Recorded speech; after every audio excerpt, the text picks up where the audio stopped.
क्या आपने कभी सोचा है कि मृत्यु एक क्षण है, जब शरीर तो पृथ्वी पर रहता है लेकिन आत्मा का द्वार ब्रह्मांड की ओर खुल जाता है, और इस द्वार के खुलते ही ऐसे प्रश्न जागते हैं जिन्हें केवल देवतागण समझते हैं।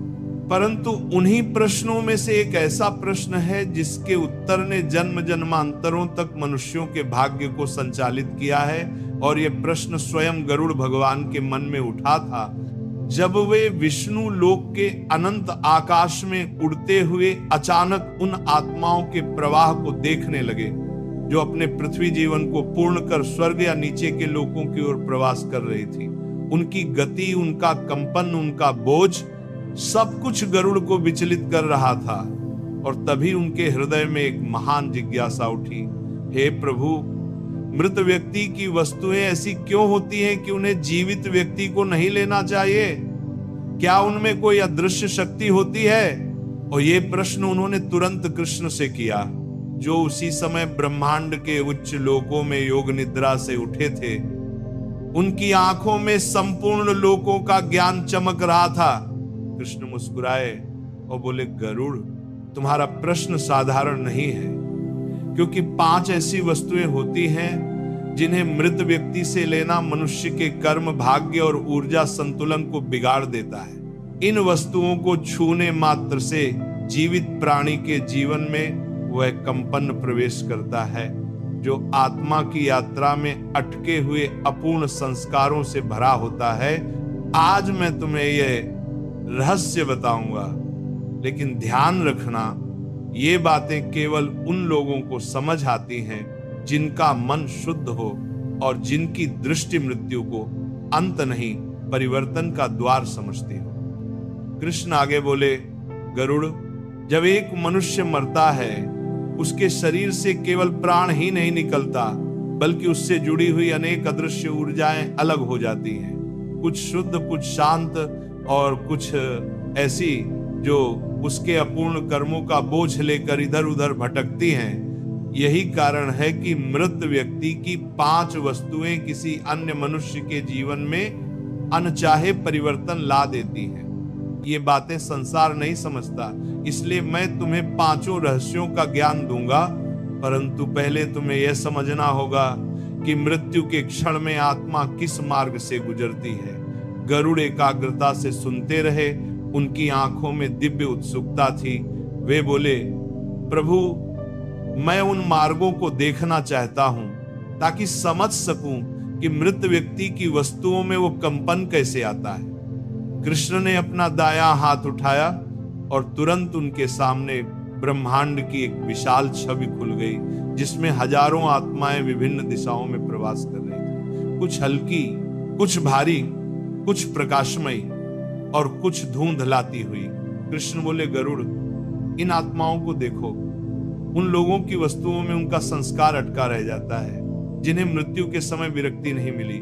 यदि कोई व्यक्ति अचानक मर जाए, दुख से मर जाए या किसी अधूरे कर्म से मर जाए, तो उसकी 5 प्रकार की वस्तुएं सबसे अधिक नकारात्मक कंपन धारण कर लेती हैं, और इन्हें यदि कोई जीवित व्यक्ति ले ले तो वह अपने जीवन में उन्हीं अपूर्णताओं को आकर्षित करता है, जैसे किसी ने दूसरे की समस्याएं उधार ले ली हों। गरुड़ ने चिंता से पूछा, प्रभु, वे 5 चीजें कौन कौन सी हैं? कृष्ण ने उत्तर दिया, मैं बताऊंगा, पर एक एक कर, क्योंकि प्रत्येक वस्तु के पीछे एक पूरा ब्रह्मांड छुपा है। लेकिन उससे पहले तुम ये समझ लो कि मनुष्य मृत्यु को केवल एक घटना मानता है, जबकि वास्तविकता में मृत्यु एक ऊर्जा परिवर्तन है। यह परिवर्तन इतना शक्तिशाली होता है कि मृत व्यक्ति की वस्तुएं उस ऊर्जा को पकड़ कर रख लेती हैं। यही ऊर्जा जब दूसरे के जीवन में प्रवेश करती है तो वह मनुष्य अनजाने में संघर्ष, बीमारी, दुख, दुर्भाग्य, कलह या मानसिक भ्रम से घिर जाता है। इसलिए सदियों से यह नियम बताया गया है, मृत व्यक्ति की 5 चीजें कभी घर नहीं ले जानी चाहिए। गरुड़ और भी गहन हो उठे, प्रभु, मैंने मृत शरीरों के पास से उठने वाली उन अदृश्य तरंगों को देखा है। क्या मनुष्य उन तरंगों को महसूस कर सकता है? कृष्ण उत्तर देते हुए बोले, मनुष्य तो क्या, कई बार देवता भी उस कंपन को पूर्ण रूप से नहीं समझ पाते, क्योंकि ये ऊर्जा आत्मा के अंतिम संस्कार के समय निकलने वाले सूक्ष्म देह के पहले चरण की होती है। जो वस्तुएं उस सूक्ष्म ऊर्जा को पकड़ लेती हैं, वे 5 वस्तुएं मनुष्य के जीवन का समीकरण बिगाड़ देती हैं। उनमें से पहली वस्तु वह है जिसे लोग सबसे अधिक सामान्य मानकर घर ले जाते हैं और उसी से सबसे अधिक अनर्थ होता है। आज मैं तुम्हें उसी पहली वस्तु का रहस्य बताता हूं, लेकिन ध्यान रखना, गरुड़, ये ज्ञान किसी सामान्य व्यक्ति के लिए नहीं बल्कि उन लोगों के लिए है जो सत्य को स्वीकारने की क्षमता रखते हैं। कृष्ण के शब्द समाप्त होते ही आकाश ठहर गया, सब दिशाएं शांत हो गईं और गरुड़ ने पहली बार महसूस किया कि मृत्यु की शक्ति कितनी गहरी और कितनी भयावह होती है, इतनी कि स्वयं देवगण भी उसके नियमों को सहजता से नहीं छूते। गरुड़ ने झुककर कहा, प्रभु मैं तैयार हूं, मुझे बताइए मृत व्यक्ति की पहली वह वस्तु कौन सी है जिसे कभी नहीं लेना चाहिए। और कथा यहां से अपने पहले रहस्य की शुरुआत करती है। गरुड़ देव ने विष्णु की वाणी को ध्यान पूर्वक सुनते हुए अपनी विशाल पंखों को समेट लिया और गंभीर स्वर में पूछा, प्रभु आप कह रहे हैं कि पहली वस्तु वह है जिसे लोग सबसे अधिक सामान्य मानते, पर वही सबसे अधिक अनर्थ करती है। आरंभ की लोग समारंभ को कृपया बताइए वह वस्तु कौन सी है और इसके पीछे क्या अदृश्य शक्ति है।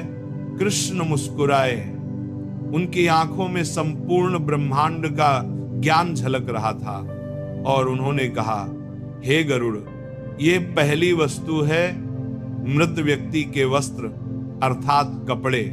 सुनो, वस्त्र केवल शरीर को ढकने का माध्यम नहीं होते, वे मनुष्य के आत्मिक और मानसिक संस्कारों का प्रतीक भी है। जब कोई जीवित मनुष्य बार बार कोई वस्त्र पहनता है तो उसमें उसकी ऊर्जा, उसकी आदतें, उसके विचार और उसका अहंकार छिप जाता है और यही ऊर्जा मृत्यु के समय उस वस्त्र में स्थिर हो जाती है।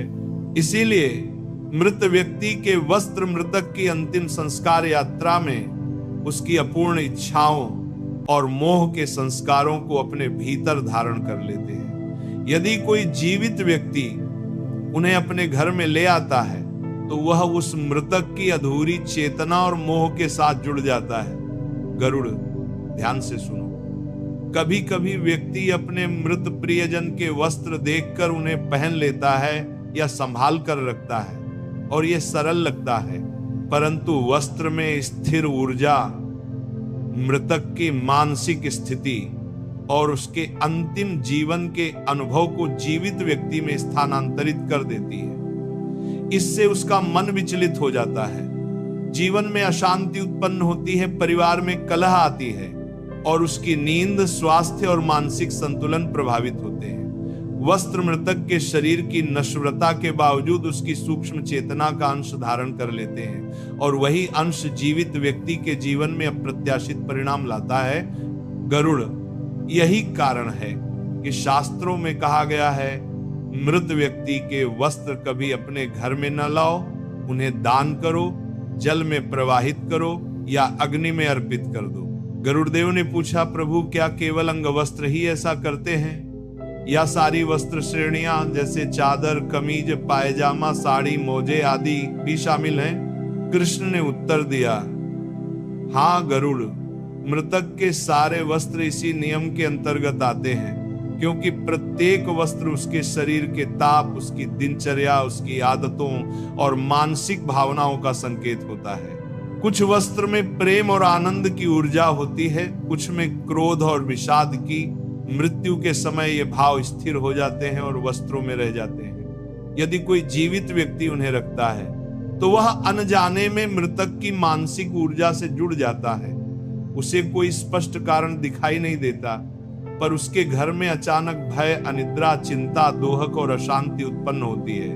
कई बार व्यक्ति बार बार उसी वस्त्र को देखकर अपने प्रियजन की याद में विलाप करता है और इसी विलाप के कारण मृतक की आत्मा वस्त्रों के माध्यम से उसके जीवन में हस्तक्षेप करती है।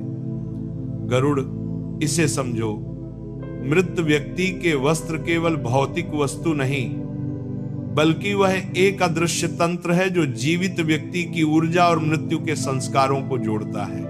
इसीलिए शास्त्र में स्पष्ट रूप से बताया गया है कि मृतक के वस्त्रों को किसी भी परिस्थिति में अपने घर में रखना अशुभ है।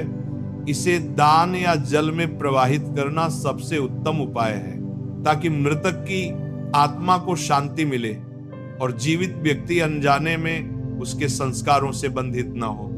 गरुड़, यह नियम केवल एक परंपरा नहीं, यह ब्रह्मांडीय सत्य है जिसे यदि पालन नहीं किया गया तो घर में समृद्धि की कमी, रोग, मानसिक अशांति और पाप के प्रभाव उत्पन्न होते हैं। गरुड़देव ने प्रश्न किया, प्रभु, यदि परिवार वाले मृतक के वस्त्रों को भावपूर्वक रखते हैं पर मोह नहीं छोड़ते, तो क्या इससे आत्मा को शांति मिलती है? कृष्ण ने गंभीर स्वर में कहा, गरुड़, यह सबसे महत्वपूर्ण बिंदु है। यदि वस्त्रों को केवल स्मृति और श्रद्धा के रूप में रखा जाए बिना आसक्ति और मोह के, तो हानिकारक नहीं है।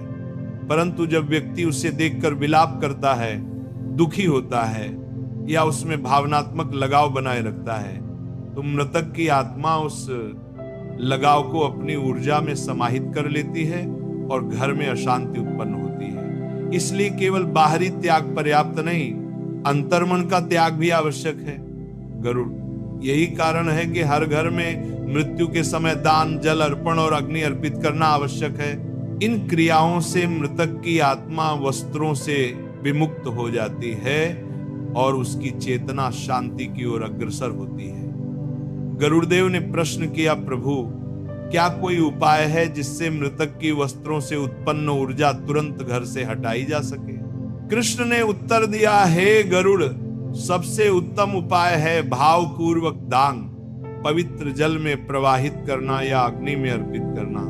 साथ ही मृतक के लिए पिंडदान, श्राद्ध और नारायण बलि जैसे संस्कार करना आवश्यक है। इससे मृतक की ऊर्जा त्याग की प्रक्रिया में शांति प्राप्त करती है और जीवित व्यक्ति के जीवन में अशांति नहीं आती। गरुड़, इसे समझो, मृतक के वस्त्र केवल उन 5 वस्तुओं में से पहली हैं जो घर में कभी नहीं रखनी चाहिए, और इन्हें सही विधि से बाहर करने से ही घर में सुख, समृद्धि और मानसिक शांति बनी रहती है। गरुड़देव ने सिर झुकाकर पूछा, प्रभु, क्या इस वस्तु का प्रभाव केवल मृतक की नकारात्मक ऊर्जा तक सीमित है या सकारात्मक ऊर्जा वाले व्यक्ति को भी प्रभावित करती है? कृष्ण ने उत्तर दिया, गरुड़, ये प्रभाव सभी पर होता है। यदि मृतक की अंतिम अवस्था में मानसिक तनाव, मोह या अधूरी इच्छाएं थी, तो वस्त्र जीवित व्यक्ति के जीवन में अशांति और संकट ला सकती है। यदि मृतक शुद्ध और शांत था, तब भी वस्त्रों में स्थिर ऊर्जा जीवित व्यक्ति के कर्म चक्र को प्रभावित कर सकती है। इसीलिए शास्त्र में कहा गया है कि मृतक के वस्त्रों का उपयोग किसी भी अवस्था में नहीं करना चाहिए, भले ही व्यक्ति शुद्ध हो। गरुड़, इसे समझो, यह नियम केवल सुरक्षा के लिए नहीं, बल्कि जीवन के ऊर्जा संतुलन के लिए है, ताकि मृतक और जीवित दोनों की चेतना सुरक्षित और शांति में रहे। गरुड़देव ने पुनः प्रश्न किया, प्रभु, क्या वस्त्रों के दान या जल में प्रवाहित करने की कोई विशेष विधि है जिससे मृतक की आत्मा को शीघ्र शांति मिले? कृष्ण ने उत्तर दिया, गरुड़, विधि सरल है। वस्त्रों को किसी ब्राह्मण या जरूरतमंद को दान कर देना या पवित्र जल में प्रवाहित करना। यदि यह संभव न हो तो अग्नि में अर्पित कर देना चाहिए। इस क्रिया के साथ मृतक की स्मृति में प्रार्थना करना आवश्यक है, हे प्रभु, इस आत्मा को शांति मिले। इस वस्त्र के माध्यम से उसकी ऊर्जा अब हमारे घर या जीवन में बाधा न लाए। गरुड़, इसे समझो, इस प्रार्थना के बिना केवल वस्त्र का त्याग पर्याप्त नहीं, भाव का त्याग भी आवश्यक है। तभी मृतक की चेतना मुक्त होती और घर में सुख संपन्नता बनी रहती। गरुड़देव ने ध्यान पूर्वक सुना और उनके हृदय में दिव्यता छा गई। उन्होंने कहा, प्रभु, अब मैं समझ गया हूं कि मृतक के वस्त्र क्यों वर्जित हैं और इन्हें सही विधि से कैसे त्यागना चाहिए। कृपया बताइए, अगली वस्तु कौन सी है और उसका रहस्य क्या है? कृष्ण ने मुस्कुराते हुए कहा, गरुड़, अब मैं तुम्हें दूसरी वस्तु का रहस्य बताऊंगा जो पहले से भी अधिक सूक्ष्म और शक्तिशाली है। यह वस्तु मृतक के जीवन काल में उसकी भावनाओं, मोह और आसक्ति का प्रतीक है, और यदि इसे घर में रखा गया तो ये पूरी ऊर्जा व्यवस्था को प्रभावित करती है। इस वस्तु का नाम सुनते ही तुम समझ जाओगे कि इसे संभालना कितना घातक है, क्योंकि मृतक की मानसिक ऊर्जा इससे जुड़ी रहती है और जीवित व्यक्ति अनजाने में उसी ऊर्जा से बंध जाता है। गरुड़ देव ने सिर झुकाकर ध्यान पूर्वक कहा, प्रभु मैं तैयार हूं, कृपया बताइए दूसरी वस्तु क्या है। और उस क्षण दिव्य आकाश में प्रकाश फैल गया और कृष्ण की वाणी में अगले रहस्य का उद्घाटन होने लगा। दूसरी मृत वस्तु का रहस्य, जिसे जानकर मनुष्य जीवन में अनर्थ से बच सकता है। और इसी के साथ गरुड़ देव के हृदय में एक नई चेतना जाग उठी कि मृत्यु केवल शरीर का अंत नहीं, अपितु वस्तुओं और ऊर्जा का परिवर्तन भी है। और यही परिवर्तन 5 विशेष वस्तुओं के माध्यम से जीवित व्यक्ति के जीवन को प्रभावित करता है, जिन्हें बिना ज्ञान के लेना घर के लिए अशुभ है। और यही कथा का अगला अध्याय है, जो अगले भाग में खुलकर सामने आएगा। गरुड़ देव ने अपने विशाल पंख फैलाकर ध्यान पूर्वक कहा, प्रभु आपने पहले वस्त्रों का रहस्य बताया, जिससे मैं अब समझ गया कि क्यों मृतक के वस्त्रों का उपयोग अनर्थकारी होता है।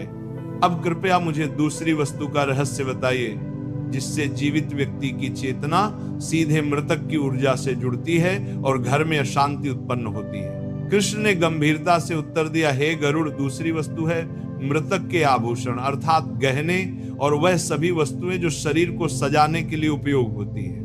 गरुड़, ध्यान से सुनो, गहने केवल धातु, रत्न या कांच नहीं होते, वे मृतक की भावनाओं, सम्मान की आकांक्षा, प्रेम और सामाजिक प्रतिष्ठा के प्रतीक होते हैं। किसी स्त्री के लिए उसके कान के कुंडल, मंगलसूत्र, अंगूठियां, चूड़ियां, या किसी पुरुष के लिए अंगूठियां और हार केवल सौंदर्य का माध्यम नहीं होते, बल्कि उनमें उसकी आत्मा की ऊर्जा स्थिर रहती है। जब मृतक संसार से विदा होता है, तब उसकी आत्मा का एक अंश उन गहनों में रह जाता है।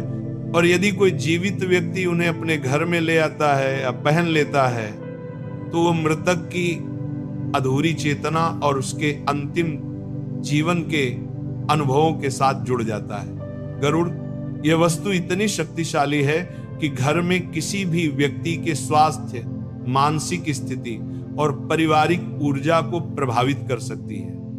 कई बार व्यक्ति बिना कारण उदास रहने लगता है, बार बार मृतक के सपने देखने लगता है, या बिना वजह भय और थकान महसूस करता है। ये गहनों में स्थित ऊर्जा मृतक की इच्छा और मोह के रूप में स्थिर रहती है, और जब जीवित व्यक्ति उससे जुड़ता है तो उसका मन और शरीर उसी ऊर्जा के प्रभाव में आता है। गरुड़, इसीलिए शास्त्रों में कहा गया है, मृतक के गहनों का उपयोग न करो, उन्हें दान पिघलाकर नए रूप में ढाल दो या मंदिर में अर्पित कर दो। गरुड़देव ने पूछा, प्रभु क्या केवल रत्न और धातु ही ऐसा करते हैं, या अन्य सजावटी वस्तुएं भी शामिल हैं? कृष्ण ने मुस्कुराते हुए उत्तर दिया, गरुड़, मृतक की कोई भी आभूषण या सजावटी वस्तु, चाहे वह पत्थर का हार हो, कांच की माला हो या सोने की अंगूठी, सभी उसी नियम के अंतर्गत आती है, क्योंकि इनमें मृतक की भावनाएं, आत्मिक संस्कार और मोह स्थिर रहते हैं। यदि यह घर में रखा गया तो यह मृतक की अधूरी इच्छाओं और मोह को जीवित व्यक्ति में स्थानांतरित कर देता है और उसके घर में अशांति उत्पन्न होती है। गरुड़, इसे समझो, आभूषण मृतक की आत्मा के साथ अदृश्य धागों से जुड़े होते हैं। जब कोई व्यक्ति उन्हें अपनाता है या उनके माध्यम से अपने जीवन में प्रतिष्ठा या सौंदर्य पाने की लालसा रखता है, तो वह अनजाने में मृतक की आत्मा के बंधन में फंस जाता है। यह बंधन मानसिक, शारीरिक और पारिवारिक अशांति के रूप में प्रकट होता है। गरुड़देव ने सिर झुकाया और पूछा, प्रभु, तो क्या दान करना ही एकमात्र उपाय है? कृष्ण ने उत्तर दिया, हाँ गरुड़, सही दान और भावपूर्वक अर्पण ही मृतक की आभूषण ऊर्जा को मुक्त करने का सबसे उत्तम मार्ग है। इसे किसी मंदिर में अर्पित कर देना या पिघलाकर नया रूप दे देना चाहिए। केवल दान करने से मृतक की ऊर्जा जीवन से मुक्त हो जाती है और जीवित व्यक्ति के घर में शांति आती है। गरुड़, याद रखो, मोह से अधिक शक्तिशाली कोई शक्ति नहीं, और जब मोह को छोड़ दिया जाता है तभी मृतक की चेतना शांति पाती है। अब सुनो, तीसरी वस्तु जो पहले दो से भी अधिक सूक्ष्म और घातक है, वह है मृतक की घड़ी या समय का प्रतीक गरुड़। ध्यान से सुनो, हर मनुष्य का जीवन समय के प्रवाह में चलता है। हर सांस, हर क्षण उसकी गति के अनुरूप निर्धारित होता है। जब मृत्यु आती है तब उसका जीवन काल समाप्त हो जाता है और घड़ी, जो समय का प्रतीक है, उसकी जीवन ऊर्जा और कर्मों की गाथा को अपने भीतर समाहित कर लेती है। यदि कोई जीवित व्यक्ति उस घड़ी का उपयोग करता है तो वह मृतक की ऊर्जा उसके कर्मों और जीवन काल की सीमा से जुड़ जाता है। इससे व्यक्ति के जीवन में वही परिस्थितियां, दुख और मानसिक अशांति उत्पन्न होने लगती हैं जिन्हें मृतक ने अनुभव किया था। गरुड़, इसे समझो, घड़ी केवल एक वस्तु नहीं बल्कि मृतक की कर्म रेखा और समय सूत्र का प्रतीक है। इसे घर में रखना या पहनना अनर्थकारी है। कई बार ऐसा होता है कि व्यक्ति बिना कारण मानसिक तनाव, अस्वस्थता या भय महसूस करता है, क्योंकि उसकी चेतना मृतक की समय ऊर्जा के प्रभाव में आ जाती है। गरुड़देव ने प्रश्न किया, प्रभु, क्या इसे केवल जल में प्रवाहित करना या दान करना पर्याप्त होगा? कृष्ण ने उत्तर दिया, गरुड़, हाँ, इसे दान करना, जल में प्रवाहित करना या अग्नि में अर्पित करना आवश्यक है। साथ ही मृतक की स्मृति में प्रार्थना करना भी अनिवार्य है। हे प्रभु, इस आत्मा को शांति मिले और उसकी घड़ी या समय ऊर्जा अब हमारे घर या जीवन में बाधा न लाए। गरुड़, याद रखो, भाव का त्याग ही मृतक की ऊर्जा को मुक्त करता है। केवल वस्तु का त्याग पर्याप्त नहीं। यदि घर में मोह और आसक्ति बनी रहे तो मृतक की चेतना अनजाने में जीवन में हस्तक्षेप करती रहती है। गरुड़देव ने ध्यानपूर्वक सुना और उनके हृदय में दिव्यता का अनुभव हुआ। उन्होंने कहा, प्रभु, अब मुझे पहले 3 वस्तुओं का रहस्य समझ में आया, वस्त्र, आभूषण और समय प्रतीक। कृपया बताइए, चौथी और 5वीं वस्तु कौन सी हैं और उनके रहस्य क्या हैं, ताकि जीवित व्यक्ति इनसे बचकर अपने घर में शांति और समृद्धि बनाए रख सके। कृष्ण ने मुस्कुराते हुए कहा, हे गरुड़, चौथी और 5वीं वस्तु पहले तीनों से भी अधिक सूक्ष्म है, क्योंकि वे सीधे मृतक की भावनाओं, प्रियजनों और मोह को जीवित व्यक्ति के जीवन में प्रवेश कराती हैं। यदि इन्हें घर में रखा गया तो घर और परिवार पर नकारात्मक प्रभाव उत्पन्न होता है। अगला भाग इन दोनों वस्तुओं का रहस्य बताएगा और मैं तुम्हें विधि भी बताऊंगा कि इन्हें कैसे मुक्त किया जाए, ताकि मृतक की चेतना शांति पाए और जीवित व्यक्ति के जीवन में अशांति न हो। गरुड़देव ने ध्यानपूर्वक कहा, प्रभु, मैं तैयार हूं, कृपया मुझे अगली वस्तुओं का रहस्य बताइए। और उस क्षण कैलाश पर्वत पर दिव्यता फैल गई, हिमालय की हवाओं में मधुर गान गूंज उठा और गरुड़देव का हृदय अगले रहस्य की प्रतीक्षा में प्राणवंत हो उठा। गरुड़देव ने अपने पंख फैलाकर ध्यानपूर्वक कहा, प्रभु, अब आप पहले 3 वस्तुओं, वस्त्र, आभूषण और घड़ी का रहस्य समझा चुके हैं, परंतु मुझे जानना है कि चौथी और 5वीं वस्तु कौन सी हैं और उनके कारण जीवित व्यक्ति के जीवन और घर पर क्या प्रभाव पड़ते हैं। श्री कृष्ण ने दिव्य दृष्टि से उन्हें देखा और बोले, हे गरुड़, चौथी वस्तु है मृतक की निजी पुस्तकें, डायरी और पत्र, अर्थात वह माध्यम जिसमें मृतक की मानसिक भावनाएं, विचार, अनुभव और गुप्त रहस्य अंकित रहते हैं। गरुड़, ध्यान से सुनो, जैसे जीवित व्यक्ति अपने विचारों और भावनाओं को शब्दों, रेखाओं और चित्रों में व्यक्त करता, वैसे ही मृतक की ये वस्तुएं उसके सूक्ष्म शरीर से सीधे जुड़ी होती हैं। जब कोई व्यक्ति इन्हें पढ़ता, छूता या अपने घर में रखता है तो वह अनजाने में मृतक की ऊर्जा, उसके मोह, अभिलाषा और मानसिक स्थिति के प्रभाव में आ जाता है। इससे व्यक्ति के मन में विचारों की अस्थिरता, मानसिक अवसाद, भय या अनजानी चिंता उत्पन्न हो सकती है। कभी कभी ऐसा होता है कि व्यक्ति मृतक के अनुभव और विचारों को अपने जीवन में दोहराने लगता है और उसे स्वयं का निर्णय करने में कठिनाई होती है। गरुड़, इसे समझो, पुस्तक, डायरी और पत्र केवल कागज नहीं, वे मृतक की चेतना, उसकी आत्मिक ऊर्जा और अंतिम समय के अनुभव का संवाहक हैं। यदि इन्हें घर में रखा गया तो मृतक की अधूरी मानसिक इच्छाएं जीवित व्यक्ति के जीवन में हस्तक्षेप करती हैं और घर में अशांति उत्पन्न होती है।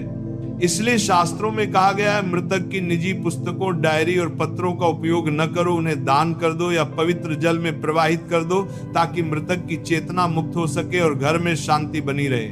गरुड़देव ने सिर झुकाया और पूछा, प्रभु, क्या केवल पढ़ने से ही यह प्रभाव होता है या रखना ही पर्याप्त है?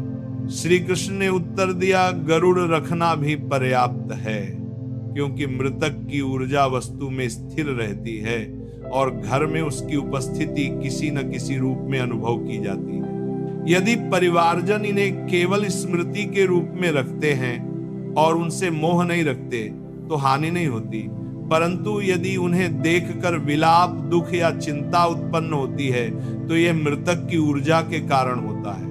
गरुड़, अब सुनो, पांचवी और अंतिम वस्तु जो पहले चार से भी अधिक सूक्ष्म और खतरनाक है, मृतक की व्यक्तिगत स्मृति चिन्ह, जैसे तस्वीरें, अंगूठियों के निशान, निजी वस्तुएं और घर के किसी कोने में छोड़े गए प्रिय साधन। गरुड़, यह वस्तु सबसे अधिक शक्तिशाली है क्योंकि इसमें मृतक का व्यक्तिगत प्रेम, लगाव और अंतिम मोह अंकित रहता है। जब कोई जीवित व्यक्ति इसे अपने घर में रखता है तो मृतक की आत्मा सीधे उसके जीवन में प्रवेश कर लेती है। इसके प्रभाव से परिवार में कलह, मानसिक तनाव, अस्वस्थता और आर्थिक कठिनाइयां उत्पन्न हो सकती है। कई बार ऐसा होता है कि व्यक्ति बिना कारण भयभीत, उदास और असंतुलित रहता है। गरुड़, यह वस्तु मृतक के प्रेम, आशा और मोह का केंद्र होती है। यदि इसे छोड़ दिया जाए तो मृतक की आत्मा मुक्त होती है और घर में शांति बनी रहती है। यदि जीवित व्यक्ति इसे अपने घर में रखे तो वह अनजाने में मृतक की ऊर्जा से जुड़ जाता है और घर के वातावरण में नकारात्मक ऊर्जा फैलती है। गरुड़देव ने प्रश्न किया, प्रभु, क्या इसे भी दान करना या जल में प्रवाहित करना ही उपाय है? श्री कृष्ण ने दिव्यता से उत्तर दिया, हाँ गरुड़, इसका सबसे उत्तम उपाय यही है।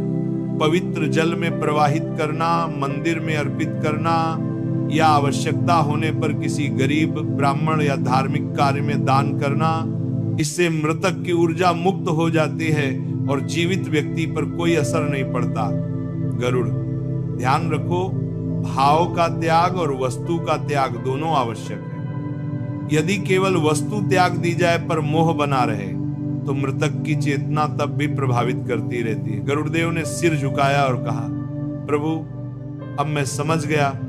पहली वस्तु वस्त्र, दूसरी आभूषण, तीसरी घड़ी, चौथी पुस्तकें और डायरी, पांचवी स्मृति चिन्ह और व्यक्तिगत वस्तुएं। यदि इन्हें घर में रखा जाए तो घर और परिवार पर नकारात्मक प्रभाव पड़ता है। कृपया बताइए, इनसे कैसे सुरक्षित रहा जाए और मृतक की आत्मा को शांति दी जाए? श्री कृष्ण ने मुस्कुराते हुए कहा, हे गरुड़, उपाय सरल है। जब किसी की मृत्यु होती है तो इन पांचों वस्तुओं को तुरंत घर से बाहर निकाल देना चाहिए। उन्हें दान कर दो, जल में प्रवाहित कर दो या मंदिर में अर्पित कर दो। साथ ही मृतक के लिए प्रार्थना करो, हे प्रभु, इस आत्मा को शांति मिले और उसकी ऊर्जा अब हमारे घर या जीवन में बाधा न लाए। गरुड़, ये केवल बाहरी उपाय नहीं बल्कि भाव का त्याग भी आवश्यक है। यदि परिवारजन इन वस्तुओं को त्याग दें और अपने हृदय में मृतक से मोह और आसक्ति को मुक्त कर दे तो मृतक की चेतना शांति पाती है और घर में सुख, समृद्धि और दिव्यता बनी रहती है। गरुड़देव ने श्रद्धा से सिर झुकाया और पूछा, प्रभु क्या सभी घरों में यह नियम समान रूप से लागू होता है? कृष्ण ने दिव्य दृष्टि से कहा, हाँ गरुड़, यह नियम सभी घरों और सभी व्यक्तियों पर लागू होता है, चाहे वह राजा हो या साधु, अमीर हो या गरीब। यदि इन वस्तुओं को घर में रखा गया और मोह बना रहा तो घर पर अशांति और बाधा उत्पन्न होती है। गरुड़, इसलिए मैंने मनुष्यों को उपदेश दिया है, मृतक की 5 वस्तुएं, वस्त्र, आभूषण, घड़ी, पुस्तकें, डायरी और स्मृति चिन्ह कभी घर में न रखें। उन्हें दान, जल प्रवाह या मंदिर में अर्पित करें और हृदय में मृतक से मोह ना रखें। गरुड़ देव ने दिव्यता का अनुभव करते हुए कहा, प्रभु अब मुझे पूर्ण रूप से समझ में आया, यदि परिवारजन इन उपायों का पालन करें तो मृतक की आत्मा शांति पाएगी और घर में सुख, समृद्धि और दिव्यता का वास होगा। कैलाश पर्वत पर उस समय दिव्यता घुल गई।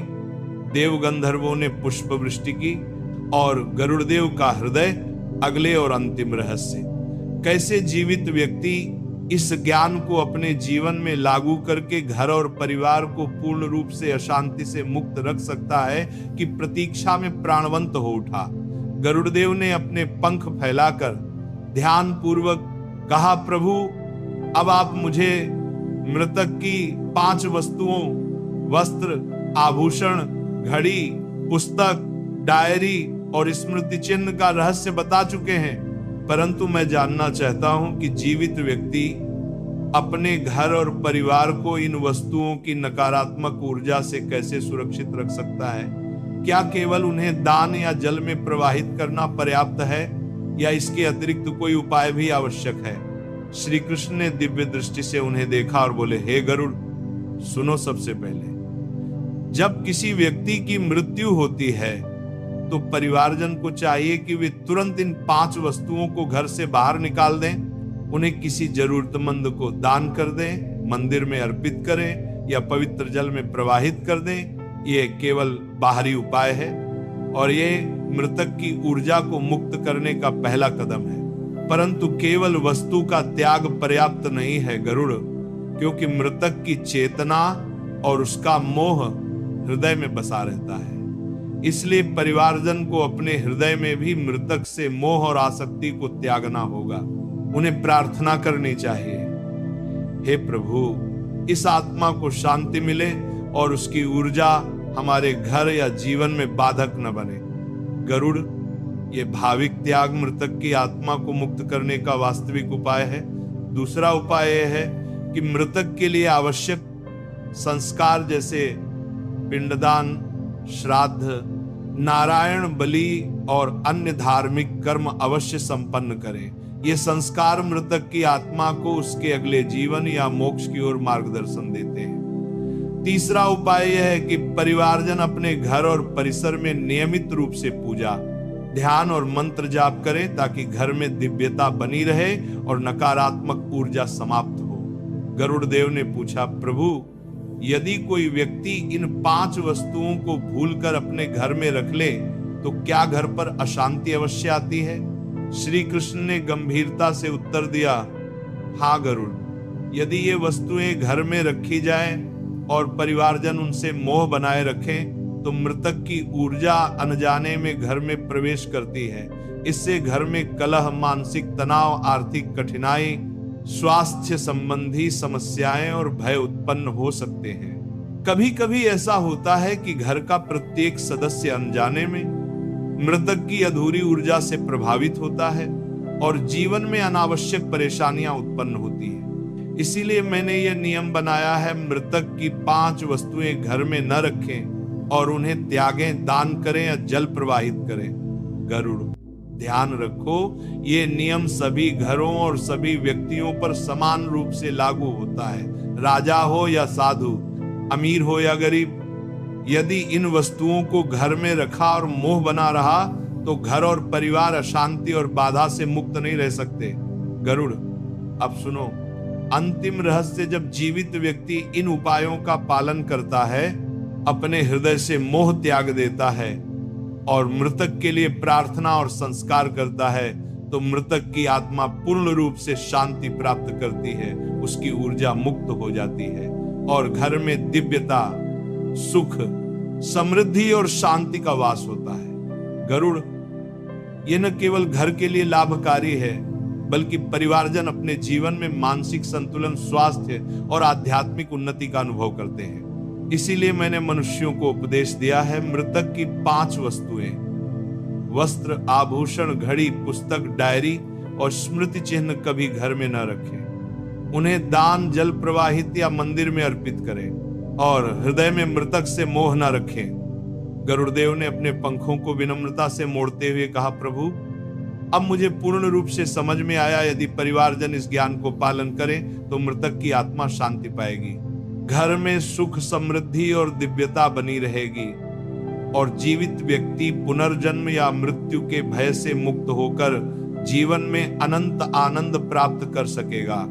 हे प्रभु, यह ज्ञान मानवता के लिए अमूल्य है। मैं इसे पृथ्वी पर फैलाऊंगा ताकि लोग इसे जानकर अपने घर, परिवार और जीवन को अशांति और नकारात्मक ऊर्जा से सुरक्षित रख सके। श्री कृष्ण ने मुस्कुराते हुए कहा, हे गरुड़, स्मरण रखो, दान से बड़ा कोई यज्ञ नहीं, मोह से बड़ा कोई पाप नहीं और ईश्वर स्मरण से बड़ा कोई सुख नहीं। जो दान करता है वह मुक्त होता है, जो मोह त्यागता है वह धन्य होता है और जो ईश्वर को स्मरता है वही अनंत आनंद प्राप्त करता है। गरुड़, मृतक की 5 वस्तुओं का त्याग, उचित संस्कार और हृदय से मोह का त्याग, यही मार्ग है जो परिवार और घर को अशांति से मुक्त करता है और मृतक की आत्मा को शांति देता है। अब जा, ये ज्ञान पृथ्वी पर फैलाकर मानवता को ये समझा कि मृत्यु अंत नहीं बल्कि एक पवित्र यात्रा है और जीवित रहते हुए अपने जीवन में दान, करुणा और ईश्वर स्मरण को स्थान देना ही सच्चा मोक्ष है। गरुड़देव ने आंसुओं से भीगे नेत्रों से प्रणाम किया और कैलाश पर्वत पर दिव्यता फैल गई। देव गंधर्वों ने पुष्प वृष्टि की, वातावरण में मधुर और पवित्र वाणी गूंजी, यह मोहन त्यजति स मुक्तः, यह दानम करश धन्यः, यह ईश्वरम स्मृति सचिरम आनंदम प्राप्नोति। जो मोह त्यागता है वही मुक्त होता है, जो दान करता है वही धन्य होता है और जो ईश्वर का स्मरण करता है वही अनंत आनंद को प्राप्त करता है। गरुड़देव ने दोनों पंख जोड़कर भगवान श्री कृष्ण के चरणों में प्रणाम किया और दिव्यता की अनुभूति के साथ पृथ्वी पर इस ज्ञान को फैलाने के लिए तैयार हो गया, ताकि प्रत्येक मनुष्य मृतक की 5 वस्तुओं से बचते हुए अपने घर और परिवार में शांति, समृद्धि और दिव्यता स्थापित कर सके और मृत्यु का भय न पाए, बल्कि उसे समझकर अपने जीवन में मोक्ष और अनंत आनंद प्राप्त कर सके।